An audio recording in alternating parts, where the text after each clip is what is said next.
Hello friends, welcome back to our channel Padhle with Shaw. तो आज की इस वीडियो में हम लोग पढ़ेंगे class 6 NCERT science chapter 5 body movements. तो आज की इस वीडियो से हम लोग को एक नया चैप्टर स्टार्ट करना है जो कि चैप्टर 5 बॉडी मूवमेंट्स। तो चलिए शुरू करते हैं।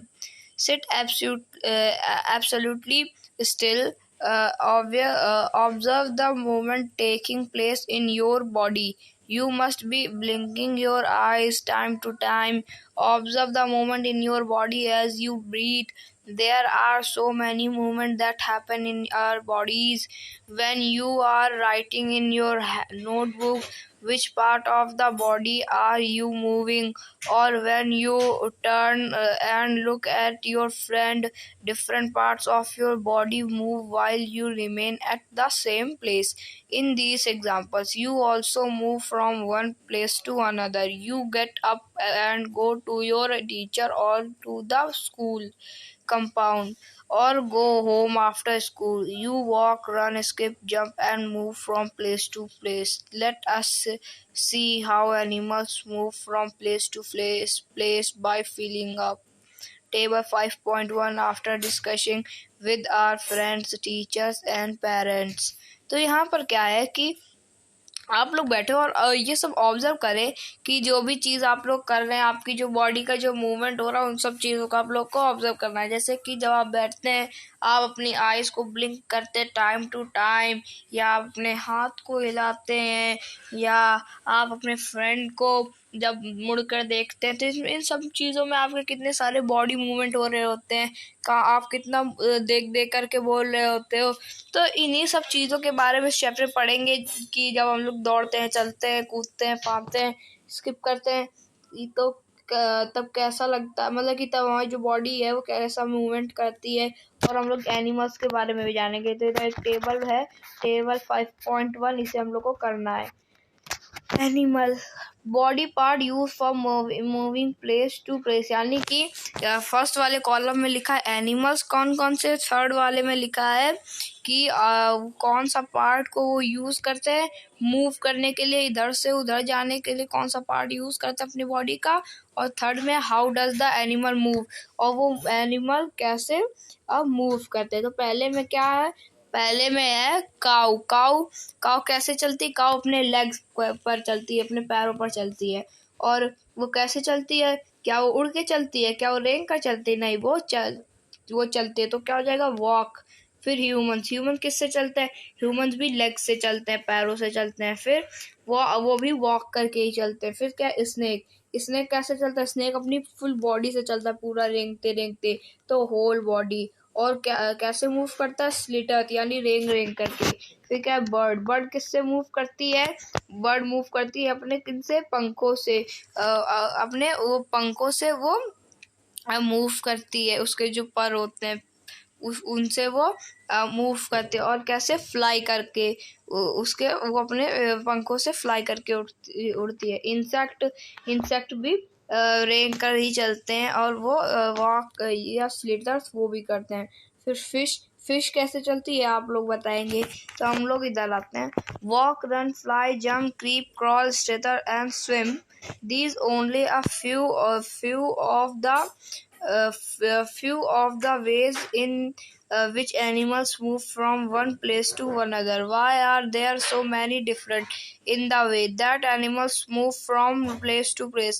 Why is it that many animals walk while a snake slithers or crawls and a fish swims? यानी कि जैसे कि हम लोगों ने देखा कि ह्यूमंस चलते हैं या दौड़ते हैं, और जो बर्ड है वो फ्लाई करती है, और जो इंसेक्ट है वो जंप करते हैं, क्रीप करके, क्रॉल, स्लिथर करके, ये सब इंसेक्ट जो भी है वो सब चलते हैं। तो इनमें क्या है कि हर इंसेक्ट या एनिमल अलग अलग तरह से क्यों चलता है, सब लोग एक ही तरह से क्यों नहीं चलते। तो इन सब बॉडी मूवमेंट के बारे में हम लोग जानेंगे। तो यहाँ पे हमारा फर्स्ट टॉपिक क्या है? Human body and it's movement. Let us look closely at some of our own movement to begin with. Before looking at all these varieties of movement in animals, do you enjoy doing physical exercise at school? How do you move your hands and legs while doing a different exercise? यानी कि हम लोग इनको closely से समझने से पहले ये जान लेते हैं कि क्या आप लोगों को फिजिकल एक्सरसाइज करना पसंद है. अगर पसंद है तो कौन सी आपके हैंड की या अपने लेग्स की एक्सरसाइज आपको कौन सी करने की आपको अच्छा लगता है. Let us try some of the many movements our body is capable. Bowl an imaginary ball at an imaginary wicket. How did you move your arm? Did you rotate it the shoulder in a circular movement? Did your shoulder also move? Lie down and rotate your leg at the hip. Bend your arm at the elbow and the leg at the knee. Stretch your arm sideways. Bend your arm to touch your shoulder with your fingers. Which parts of your arm did you bend? Straighten your arm and try to bend it downwards. Are you able to do it? Try to move the various parts of your body and record their movement in figure 5.2.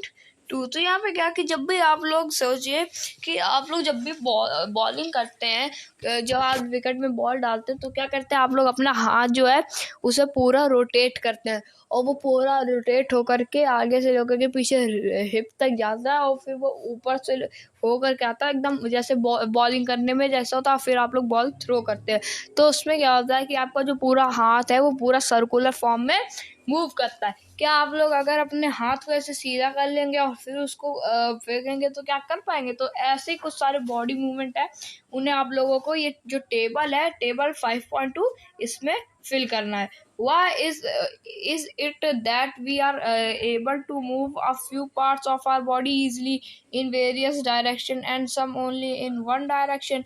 Why are we unable to move some parts at all? यानी कि हमारी जो body है वो खाली हमारे body parts के कुछ ही पार्ट्स को क्यों मूव करने में सक्षम है, जो हमारे और भी बॉडी पार्ट्स है उनको क्यों नहीं हम लोग मूव कर पाते हैं. तो फिर हमारी इधर एक एक्टिविटी है वो है एक्टिविटी 1. इसे भी करते हैं.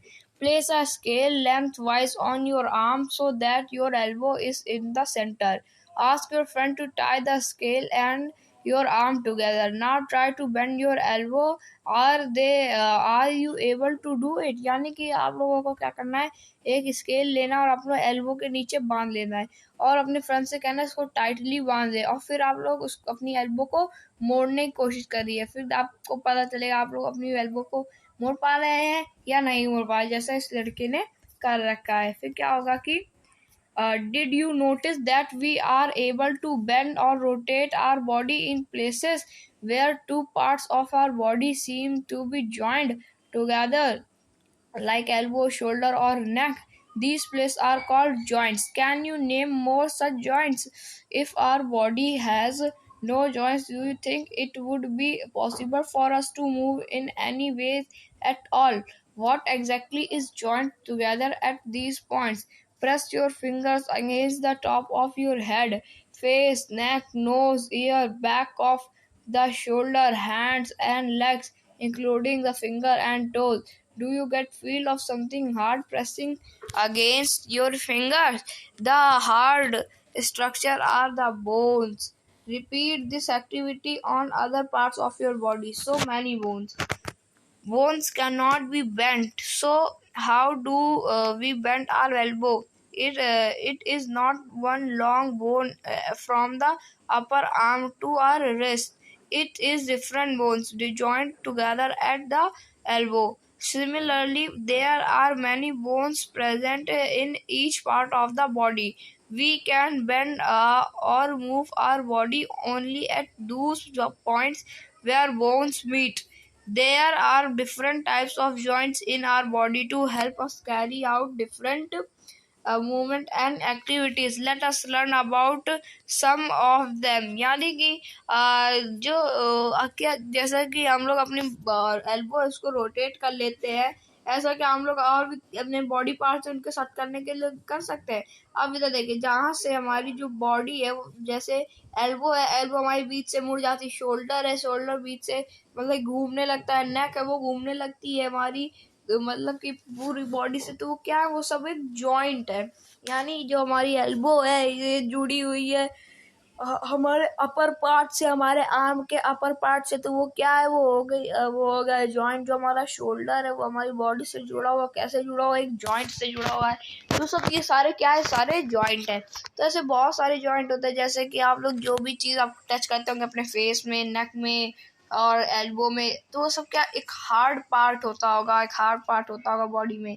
वो हार्ड पार्ट क्या होता है, वो हार्ड पार्ट होता है बोन्स। बोन्स जो होती है वो नहीं मुड़ती है। और बोन्स कहाँ पर मुड़ती है, बोन्स वहां पर मुड़ती है जहाँ पे दो बोन्स आकर के मिलती है। जैसे कि जो हमारी एल्बो है, एल्बो में क्या होता है कि जो एक हमारी रिस्ट, यानी कि जो हमारी एक कलाई वाली जो रिस्ट वाली वो होती है बोन्स, और एक जो हमारी अपर पार्ट से आती है, और फिर जहाँ से हम लोग का हाथ बीच से मुड़ता है वहां आकर के मिलती हैं।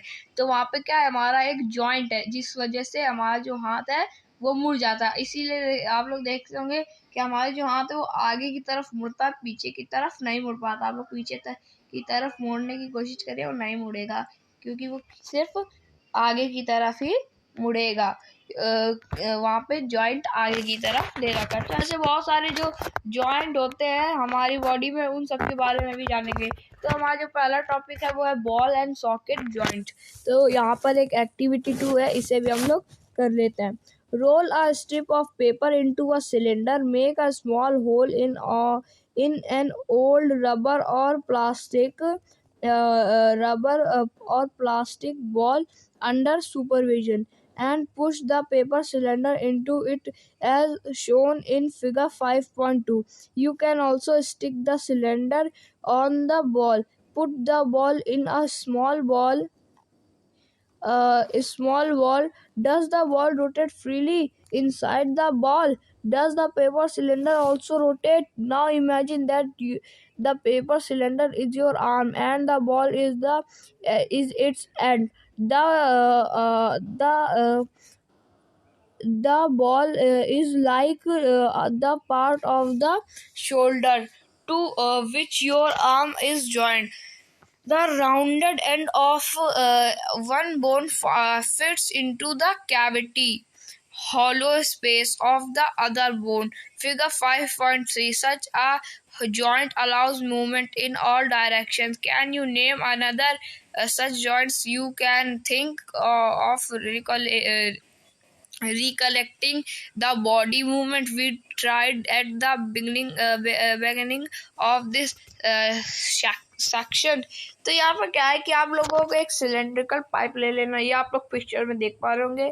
इसमें आप लोग को एक सिलेंडर पाइप ले लेना है और उसको फिर एक बॉल होती है, बॉल से कनेक्ट कर देना। और उसके बाद आपको एक और बॉल लेनी, उसको हाफ कट करके उसको जोड़ देना इन तीनों को एक साथ।